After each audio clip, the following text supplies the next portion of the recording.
Well, hey there, everyone, and welcome to episode number 13 of the Just Asia podcast. My name is Kevin O'Shea, and I'm the host of this podcast that spotlights people who are living across Asia doing really interesting things. I'm a Canadian who has been living in Asia for 21 years. Currently, I'm based in Shenzhen, China. If you don't know where that is, well, it's right across from Hong Kong on the mainland side of China. And I've only got a few weeks left in this city. After 6 years of living in China, my family and I are going to be leaving for good. And I guess the second week of June. That's right. Not I guess. We will be leaving the second week of June. I'm recording this, of course, on May the 11th. 2023. So this week's episode, I've got a fantastic conversation with Jason Reagin, who is a friend of mine who is currently based in Beijing, China. But I first got to know him when he was living in South Korea. Now, Jason is an incredibly creative individual who is a well-known educator. He is currently a teacher at, or I should say a curriculum coordinator at Western Academy of Beijing in China. And before that, he worked again in South Korea. And before that, he was in China. He's got a really interesting story.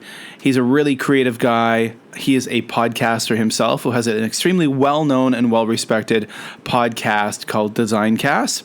He does a lot of creative artwork and a lot of just neat things altogether. And he's got a fascinating story that I'm going to share with you. And then after we listen to Jason and we hear his story and all of the amazing things he's doing, and you connect with him, of course, I'll let you know a little bit more about what's up with me and my family as we exit China. But you know what?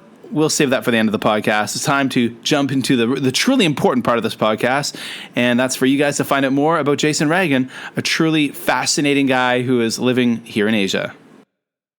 Well, folks, welcome to another Just Asia podcast. And today I'm really happy to be chatting with a friend of mine who has done a lot of things. He's lived in a lot of places throughout Asia.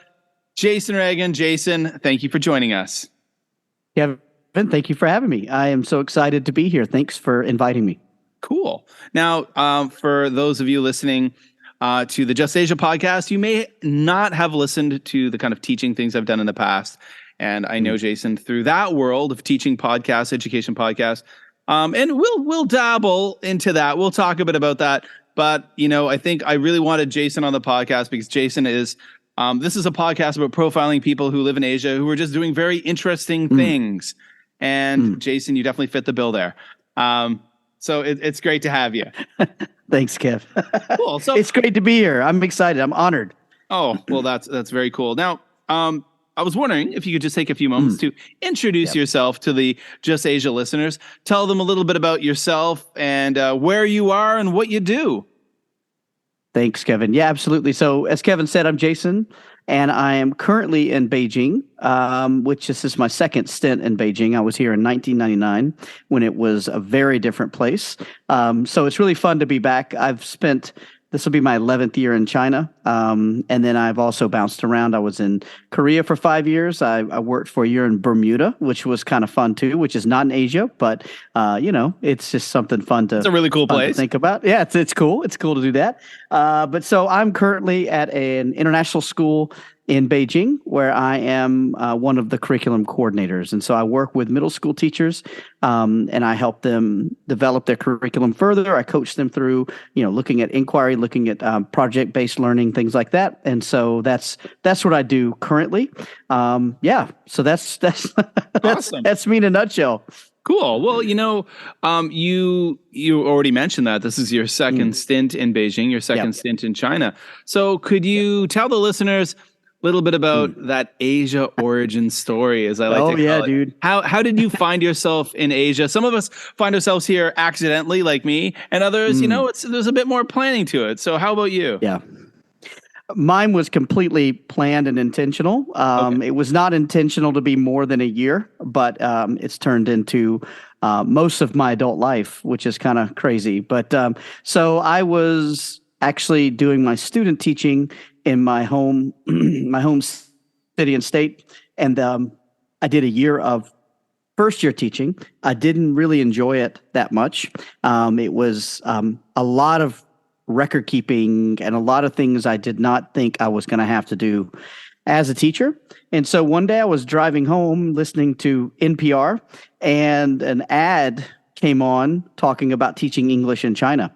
And so I called up the company, and because it was right when this was in the late 90s when things were beginning to really open up, and there was a real need for native speakers teaching college level English classes. And so I reached out to this organization, and I thought, I just want to try something new. And so it worked out. I came to Beijing. I was here for a year working at one of the larger universities, teaching English to international trade majors and communications majors, which was really fun.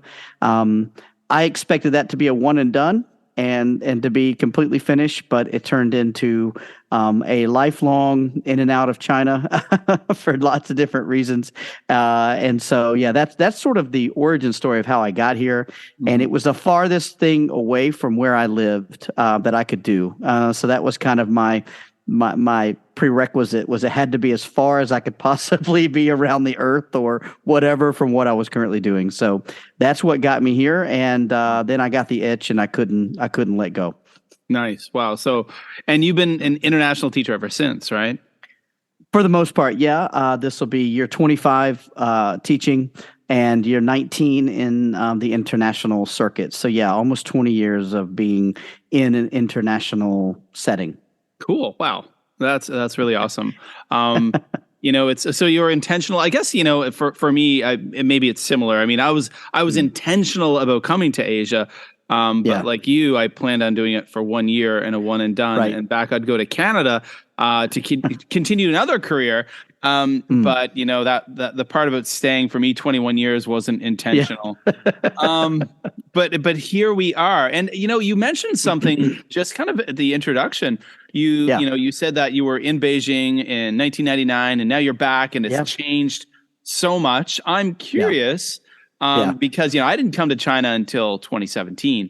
So I'm wondering, just what are some of those major changes? And we're gonna maybe leave the COVID piece out of it. Sure, absolutely. But what are some of the major changes you've seen from that original stint in Beijing? Great question. And sometimes I get asked this actually for people that I've run into that have been here a short time. They ask, they find out I've been here a while. They're, man, what's changed since then? Kevin, and I guess people listening who've been in Asia knows things change rapidly in Asia. And you can go away for a holiday and come back, and there's a new building just on a corner somewhere, right? So when I arrived, there was a single lane road from the Beijing airport to downtown. And so you've lived in Beijing, so you can kind of contextualize that. Beijing's surrounded by these ring roads. And so it starts with the second ring road, and then it kind of just radiates out. I think they're on the 6th or 7th now. Yeah. When I came, they had just opened the third ring road. And so that tells you how close it was. And it was so rarely used that at night, me and my buddies could actually ride our bikes around on the actual highway on the third ring road and never see a car. Like at 11 o'clock at night, there were no cars. So, and things have changed in Beijing for that respect as well. But there were a lot more cars a lot more bikes than there were cars.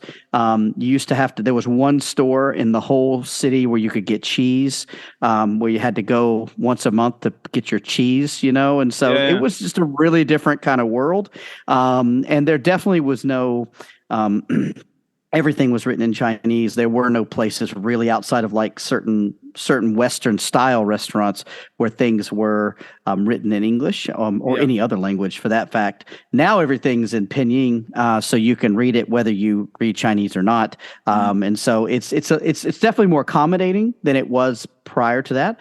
Something that hasn't changed is that the people are still really appreciative when you do make an attempt to communicate in Chinese, which I found to be, I don't know if you found that as well, Kevin, but that's something that people in any country appreciate is for you to make an effort, right? So some more than others, but I don't really get people correcting me. They just really appreciate me trying, and they actually will use to say, wow, your accent's really good, because I basically learned to speak Chinese in Beijing. Okay. So the accent is very Beijing-like. And so people from Beijing hear my slight accent and they just go, wow, you learned to speak here kind of thing. So, but that's off track. But yeah, basically it was just completely different. I could ride my bike into Tiananmen Square, and there was very few people. And yeah, it was just a really different time in life there. Yeah. Wow. I can't imagine. I mean, I would think of the ring roads, at Chinese New Year, they would say, no fireworks within the 5 ring roads. Like when I was there, and I'm sure that's a big one too. Like there was no fireworks when I lived in Beijing, none at all. And even I just watched some teachers I'd worked with who'd been in Beijing since the early 2000s would share some videos of those New Year's fireworks, and it was insanity. But now nothing. Yeah. Yeah. I didn't hear anything this year, but I recall distinctly in '99 when it was like a war zone. Yeah, right. It was like you're constantly being shelled almost. It was very different. They were making sure that Nyan monster wasn't coming around. That's right, man. There was no ghosts coming out of those Nyan monsters. Manholes. That's right, man. Scaring them all away. Okay, so you've lived in China. You're back in China now, but most recently, I think when we first made contact and we first started, chatting with each other and forming our friendship and whatnot, like you were based in Korea, and that's where I kind of cut my teeth in Asia, I suppose. I was an English teacher in Korea back in 2002, and I was there for a few years. So I'm wondering if you could tell us just about your kind of Korea experience. That's a big question, I know. In a nutshell, that is a big. I know. And what were some of the kind of the nice takeaways or the kind of the positive things that you experienced in your time living in South Korea? Yeah, absolutely. Great question, Kevin. Korea, there's lots of similarities because my only context was the Chinese context, right? Like that was the only other Asian country I'd really lived a significant amount of time in. So there were a lot of differences. Also, where I lived in Korea was a relatively new zone that had been sort of lifted out of the ocean kind of thing. Like they built this man-made island. And it was built with sustainability in mind. So there's no rubbish bins anywhere. Everything is sucked down into this like robotic chamber. So you have these fobs, these key fobs. And so you walk up to these machines and you open it with the key fob, and it sorts and separates your recycling, your food waste, and your regular waste, depending on which one you use. And so it keeps track of who's using it and all that kind of stuff. And you had these special bags that you had to buy, which were different colors. But that was just one thing that they did. But they were really, really deliberate with the way that they planned this area. And so everything was really intentional, which I really liked from my background being a design teacher. I really appreciated sort of the engineering mind behind things. Everything seemed to have a place. There was nothing kind of out of place. Everything kind of fit. So I really appreciate sort of the urban planning aspect of the way that they put this together, even down to the way they planted the trees so that they bloomed a certain way at a certain time of year so that things looked a certain way throughout the blooming season, right? So just little things like that. Really, really, I just absolutely love that. Customer service, as you probably know, is a real high point in Korea. They really focus on keeping the customers happy. And so whether it's a restaurant or a shopping mall or a skating rink, there was always the customer, the user, the person purchasing thing in mind.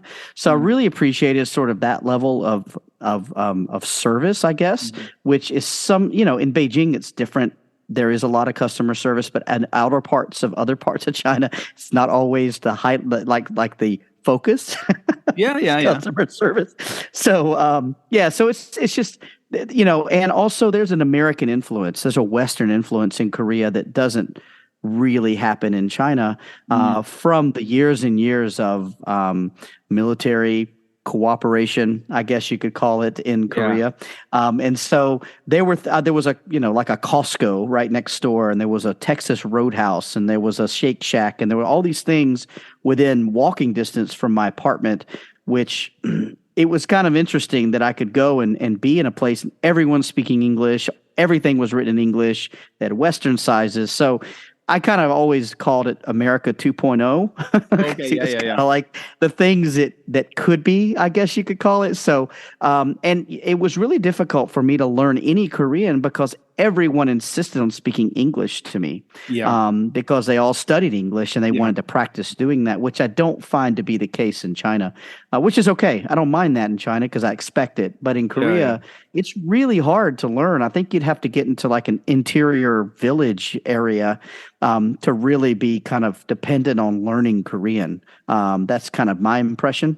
But yeah, everywhere we went, someone there spoke some kind of English or could translate. So that was one of the things too that I found, really was nice. But I also would have liked to have learned a little bit more Korean. So there's a bit of regret there that I wasn't able to practice and be out of my comfort zone and challenged a little bit so that I could learn a little bit more.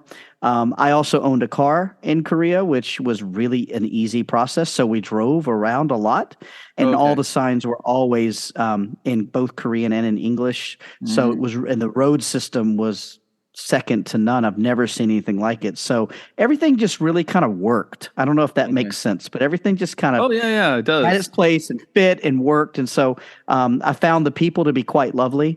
I found it's really mountainous, which I hadn't expected. I don't know why I didn't expect it, but everywhere in Korea, there's either a river or a mountain, right? So it just that was kind of cool to see that. And the cherry blossoms were absolutely stunning. And so, it was just really good. I think the work ethic of the adults and the children was really pretty serious, and they study hard and they work hard. And so I think those were kind of my impressions of being there. Everything kind of was, I guess, really quite easy. There was not those moments of dread where you think, oh my God, how am I going to get water back in my house? My water ran out. What do I do? There was never any of that kind of stuff. It was much easier. Your experience is really different than mine then. Your experience is really different than mine. That's 20 years later, man. That's 20 years later. And I think, you said you were living out in the place called Songdo, right? Which is that Songdo, Yeah, that deliberately made kind of a special economic zone, city of the future kind of thing. Whereas I was living, which was considered a new city at the time, but I was living in a place outside of Seoul called Ilsan. But that was 20 years ago. And for me, when I lived in that place, people didn't speak English, and it was, I was also not working at an international school. I was a language teacher, which, for those out there who may have done both things will know that there's a world of difference. As an international teacher, you get a lot of support from your school, from HR. You get a lot of financial support. You have like translation services and people helping you. Whereas I showed up in the middle of the night on a Friday night. In a hog one. That's where I was. And I showed up on a Friday night into Korea, and I'd never been to Asia before. And someone picked me up who didn't speak English and brought me to a love motel, which was where I had to stay my first weekend in Korea. I love it. And they dropped me off and just like dumped me off. And it was just like, wow. What do I do? It was challenging, but at the same time, I was forced to learn a lot of Korean at the time because I had no choice. But but my China experience has been quite different. When I first arrived in China, I moved to a school that had on-campus housing, and they picked me up and brought me right to the school, onto the campus, and there's your apartment, here's your keys, here's everything, and we'll load you onto a bus tomorrow, take you to China Telecom, set up your SIM card and everything. Yeah, boom, absolutely. Boom, boom, boom, boom. Everything's done for you, right? And then and there was more than one shop that I could buy cheese at, right? I can get cheese all the time now. Cheese all over the place, yeah. Cheese everywhere, dude. I don't know if you live by where you work, but by where you work, there's a big Jenny Lou's up there, I think. Is that the name? Used to be, that's just closed down, but Oh, really? I know, you can get everything. Yeah, they had to move. The building is being remodeled. So, okay. So, but there used to be one right there. Big import supermarket. Huge. She was wonderful. Oh, it was amazing. Yeah. So, you made the decision to return to China not long ago. You made that decision while zero COVID was still a thing. And I lived through zero COVID, and it was a challenging time at the best of times. So I'm curious, like, what made why did you do that? What made you make that decision to come to China when the walls were up more than ever before? And what was that experience like for you and your family? So I need to back up, Kevin, and I Yep. didn't say earlier that after my first year in Beijing, I moved home for 2 years and then came back to China. And at that point, I was living in a seaside city called Dalian, which is very close to Korea. Okay. And I met my wife there, who's Chinese, and so she's also an educator. And we lived there for a year, and we survived SARS at that Ah. time. Okay. Yeah. And then what happened was all of these international teachers were freaking out over SARS, which sounds really silly now, Yeah. but at the Right. time it So was true. insane, right? Like at the Yeah. time, people were being quarantined and they were closing cities down and all this other stuff. So all these internationals teachers left, and she and I had the opportunity then to fill some of these vacancies at an international school down in central China. So we moved there. We were married, and then a few years later, we decided we wanted to have a family, and we felt the healthcare in America was going to be more advantageous for us. And so we also, it'd been a while since I'd been home. We went home, we started our family, and then what we found was our children were responding to my wife, who was speaking Chinese to them, but they would respond in English. And so they understood what she was saying, but they didn't want to like respond, right? And so it was just a work in progress because they weren't immersed, right? They weren't hearing it from anyone but her. So we moved back to China then. So that was my third time moving there. Then we were there a couple years, moved to Korea, and so then when COVID was raging, and in Korea they handled it a little differently than they did in China. They never really shut anything down. They just started limiting the way you did business, the way you bought things, the way there was just sort of, they tracked things, but they were really measured with their approach. Right. But unfortunately, it meant that my children were online for 2 years, in essence, Wow. solid 2 years. And that's really hard when they're just a few minutes from the school. You can see it almost from our apartment. And so we were at a point where we thought, you know what, they're getting a little older. We would really like to go back to China and have them finish their schooling there so that their language could, have another opportunity to grow even further.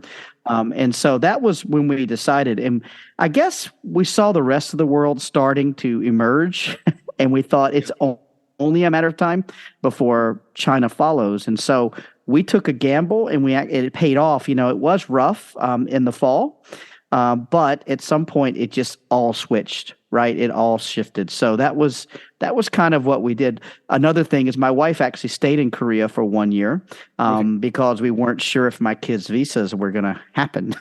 Oh, okay. So the hope was they could come with me, but there was a moment where we thought they might have to stay with her. So we needed a backup plan. So she stayed behind and will be joining us in the summer.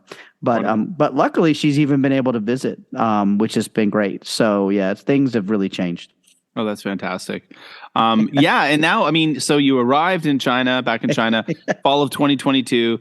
The COVID thing was happening. You had to do quarantine with your boys. Yeah. I know I had to do that original 14 days of hotel quarantine. And then there was 7 days of home quarantine on top of it when I first got back. And in some cases, some apartment compounds wouldn't even accept people to do that extra 7 days. So they'd have to do like the whole 21 in a hotel. So COVID has left the house. It is not the thing it once was here in China. Right. So how has your life in Beijing in the last few months this changed for you guys? Dude, it is a complete 180. We were at a point where, as you know, Beijing never really locked down the same way I know I saw pictures from you and all the different things that were you guys got hit. You guys really locked out. I never experienced. We really lucked out. We won the zero COVID lottery down here in Shenzhen. You definitely won the lottery for that one. And ironically, we did our quarantine in Shenzhen and then flew to Beijing. But once things opened up, it has just been a complete 180. And again, in the middle of March, they opened up accepting tourist visas again, because in the meantime, my wife is now a U.S. citizen, so she was trying to come here on a visa. Even if she'd Okay. been Chinese, she wouldn't have been able to come. So they finally opened up the doors, and she's been able to come and is coming again soon. So luckily, things opened up. We actually were prepared to not see her till the summer for a full year, but it actually really worked out, which has been great. But people are taking international trips now. People's families are coming for visits now. So things are opening up. I went at the height of the lockdown, whatever, when people were all getting sick. I walked out into this main road, which is in front of the school, which is usually extremely busy. And I took a photo, and it looks like something from a utopian horror story. There's nothing. Yep. It's just this smoky, empty road, which I plan on blowing up and making a photo, framing that bad boy. But it was just one of those where it was just really interesting to see that there was no one, right? And but everyone kind of followed the instructions and stayed home, and then things started to open back up. And when they opened up like gangbusters. I'm sure you guys experienced that too. Yeah. Like we went from kind of watching things to no masks, like overnight, like it was just boom, boom, boom, right? And so now we're hearing cases here and there in Beijing where people are having it again. Or catching it again, but it's not nearly as serious. I think the herd immunity has continued to grow. And so people are, just kind of back to normal. So there's not even a lot of the precautions that and measures that were there before are here now. And so we've been really lucky. We were very, very lucky to hit it the way we did. I think if we'd come a year earlier, we might not have stayed. But we definitely, I think, picked the right time to come. And things here now are just kind of back as usual. I think the only thing that's still holding us back is that the air travel capacity is still quite low. Right. I'm sure you've experienced this with, and I heard someone say the other day it's still only at 9% internationally of what it was before COVID. Well, that's why the flight more than that now. The flights are exorbitant, man. Yeah. So we're lucky with our geography of Shenzhen here, where we're like right beside Hong Kong. So for example, when we fly out of here, we're flying to Japan in June. We'll be flying out of Hong Kong. So and that's where pretty much everyone is, because the same flight from Shenzhen is just ridiculously expensive. Well, even the flight back and forth to Korea for my wife, it's a third of the price for her to fly here and then go back versus us flying there and coming back. So it's really weird. I don't know why it's like that at the moment, other than I do think things are dropping, but the summer flights are still, I think they're at capacity, right? And so things are starting to sell out and whatnot. But I things are opening up. They're having lots of dignitaries visiting China and Beijing now, and things are kind of back to what they were. Cool. That's awesome. It's really good. I mean, like here too, it's the same thing. Like no one is wearing masks, and I mean, interestingly enough, we're going to be heading to Japan for a month in June, and even though the Japanese government is telling people you don't need to wear masks, they're still wearing them everywhere. Like 80 to 90% of people are still wearing them, and even in public. So. I've talked to my kids saying, hey, guys, we're gonna have to get ready. When we get back there, we have to wear masks, especially when we get on a train, because in public transportation there. And that's just to be mindful of other people. Of course. They're safe, but we don't want to make people uncomfortable, or sometimes you get nut jobs. You don't want to make them angry. That's true. Right. Absolutely. Yeah. So Jason, you are a podcaster. That's why you sound so good. So good when you're talking to us here. No. You're a podcaster extraordinaire. You're a content creator. You do a lot more than just podcasting as well. And you have a podcast called Designcast. And I was wondering if you could tell the listeners a little bit about your content creation. Sure. Tell us what you do and tell us about your podcast. Okay. Thanks, Kevin. You have been a guest a couple times, actually, on my podcast, and I do appreciate that, and thank you for taking the time to do that. So my podcast was born in 2017 as a way to reach out to other design teachers, because in many, many cases, they're kind of an island unto themselves in a school, or there might only be one or two others. And so it was a way to kind of knit together a community of people. That, if you'll remember, back then podcasting was nowhere near as easy as it is now. Where you had to get the files and you had to do this and that, and so now it's almost full automation, right? I mean, we're getting very close to it almost doing it all by itself. But so that was kind of where it bore, and it was such hard work on top of a full-time job. I only released a few episodes a year, really, and I had content kind of laid out in my mind of what I wanted to do. Yeah. But then COVID hit, and I started doing some live streams on YouTube, and then I was pulling down the audio and re-editing it to make them to release as part of the podcast. And so it kind of took off really organically. And then what I was finding was I was so thirsty for professional conversation during COVID. It was so isolating. Yeah. And people were a captive audience, right? You had a lot of listeners, but you also had people you could call up and talk to. And so that's kind of how it started. And then I just sort of it just sort of has grown into more of like a pedagogical podcast, talking about just good habits and good teaching, and not only teaching, just good things that I feel people might enjoy. I do it for me. I'm sure you know the feeling, Kevin. If no one listens, that's okay, because it's for me. Yeah, but if other people find value, great. That's great. And so that's what DesignCast is about. And I'm on my 8th season. And I've just passed 105 episodes or something. So it's there to stay. It's there to stay. Congratulations! And I would thank you. I appreciate that. And you know what it takes, and it's the energy it takes to do that regularly it's exhausting. And so I've had to take some breaks recently because of this solo parenting thing. I'm hoping next fall I'll have a bit more content. But beyond that, I create content on LinkedIn, and I've been doing a lot more with YouTube lately, trying to get into some shorts and making some different kinds of videos and some unboxings and different things. But really, it's just more of me wanting to have an outlet for some sort of creative energy. Yeah. Just a way for me to just kind of share my own stuff, my own journey with doing things. I'm getting into more mixed media stuff with ink and glossy tape and all these different things. And so I've kind of been playing around with those things, and just sort of being a designer, I've always had sort of that inclination to create things and to make things and to just paint and experiment.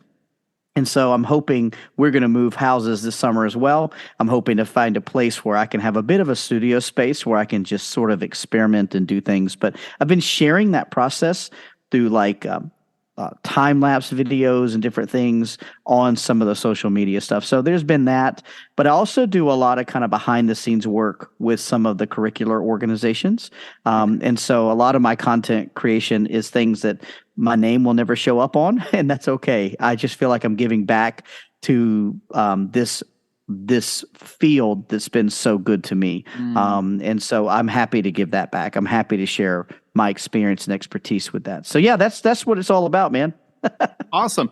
It's I really commend you on 100 episodes of DesignCast, and you've recently I don't want to say rebranded, because it's always been a bit of education, but it's not just for design teachers now. It's for everyone who's in education. Right. And I think you say, like, how do you design how do you design education? So I really like how you did that, and that I think that's sparks you, Kevin. for you and refreshes for you, I assume. Yeah. And then you've got so many more people you can talk to. Yes, absolutely. And that's the thing too. Like, I find for myself, I've been a podcaster for many years. My Just Japan podcast had more than 200 episodes. And I've struggled with education podcasts since then, and I've tried a few. And I think for me, sometimes the challenge I have is drawing that line between work, professional life, and personal life. Sure. And I find that sometimes when I'm always thinking about education, when I'm going through stressful times, potentially at work, it kind of puts me off from producing those kind of podcasts, because I feel like I'm always working. Right. Whereas with a podcast like this, with Just Asia, kind of a rebrand of the Just Japan podcast. Right. I'm talking to cool people and getting cool stories and gathering cool stories. So it definitely does not feel like work at all. I just get to hear cool things, and that's why I personally walk away feeling so awesome after interviews. Totally. And it's really addictive. It is addictive. Yeah. And I mean, absolutely. And what I find is I connect with people that I did not expect to ever connect with, because they were, they connected with me on this or that or whatever. And many, many times they're not even in the field of education. So yeah, I've been trying. I'm with you. I understand that. Yeah. And I'm finding now in my new job where I'm coaching adults a lot more that my energy to do the podcast is much lower because I'm giving so much at work for a similar kind of. I know exactly what you mean, sort of in the same context, right? And so you want to come home and do something a little different. And so I think that's why I'm playing around with some other things on YouTube. It's like, you know what? Let's try a cooking video, or let's do this, right? And so that's kind of been a way for me to balance it out. And I'm just taking breaks. If I'm burnt out, I'm not going to force myself to just keep creating content because it's a one-man show around my house. I know you're the same way, man. And then we're it until someone starts paying me full time to do it. Yeah, exactly. And that's the thing too. Like you listen to some content creators who do it professionally, and they'll kind of sometimes lament about keeping up with the schedule and keeping up with the pace. When you're people like us, and I'm not making a dime doing this. Not a penny. Exactly. Not a penny. It's all for the love. So when you need to take a break, you need to take a break, right? That's right. Absolutely. Cool. Jason, I'm curious. I don't want to keep you much longer. How can people find you online? How can they find your podcast? How can they find your YouTube and interact with you in different places? Absolutely. There's a couple of ways, and I'll be happy to give you some links as well, Kevin, for the show notes. But through my Twitter account, it's I'll send you the link because it's Disco Inferno. But I'll go through and I'll spell it out for you because it's spelled a little differently. And then if you go to YouTube and you just search for Mr. Reagin, Reagin, it comes up for me. And you can actually search for my name, Jason Reagin, on any of the search engines, and it will bring up the majority. My podcast, one thing, Kevin, we shared, my podcast is on the Chinese listening service as well. Oh, yeah. Because there's some English-speaking Chinese design teachers out there who are really thirsty for that content. So I actually download each of my episodes and drop it in that service as well, which is really fun because I've created a whole new dimension to that. But yeah, if anyone wants to get in touch with me, LinkedIn or Twitter is probably the best way to go because from Twitter you can then connect to all my other stuff. So yeah, that's probably the best way. Awesome. And all those links will be in the show notes, folks. It will all be there.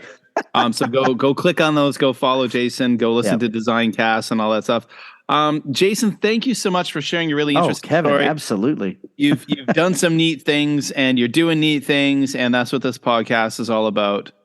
Yeah, I appreciate it, Kevin. Thank you so much, man. I appreciate the time.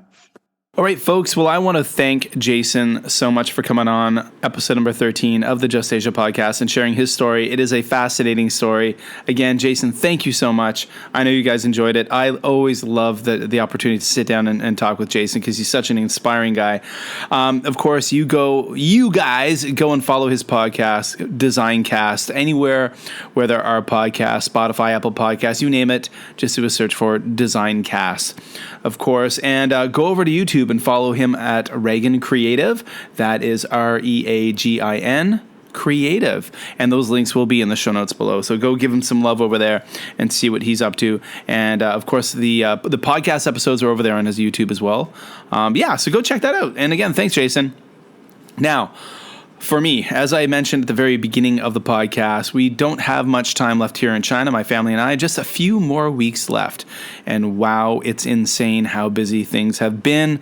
As you can imagine, I'm a teacher, and at the end of any school year, there's always so much we need to do, so many things we need to tie up, all the loose ends at school as we wrap up, all the things like assessments, report cards, getting the year finished. But then there's all the things that happens when you're a family leaving a country. In a few weeks too. There's tax stuff that we have to sort out, shipping company, moving company, getting that all set up, getting quotes from them, getting insurance set up, having them show up to move things, deciding what you're going to throw away, what you're going to give away, what you're going to try to sell. All of these things that people go through, and I'm not alone in that. Every other person who is, for example, all my colleagues who are leaving this year, leaving our school and leaving China, they're going through all the same pains and headaches that I am. So that's what's going on, and it is really busy. It's really hectic. Going to try to keep on the podcast schedule as much as I can. We'll see what happens. What else happened? A very cool thing happened just a few days ago. I was interviewed. There was a bit of a role reversal. I was sitting on the other side of the microphone. That's right. I was a guest on a really cool science podcast called the Arthropod. And the Arthropod is the insect podcast. That's right. It is hosted by three professors from the university, or I should say, three professors from the University of Nebraska, Lincoln, and from the University of Kentucky and Purdue University. And it's very cool. I sat down and chatted with Dr. Jody Green. My brain just stopped working there. Dr. Jody Green. Now, Jody Green has been on another podcast of mine in the past.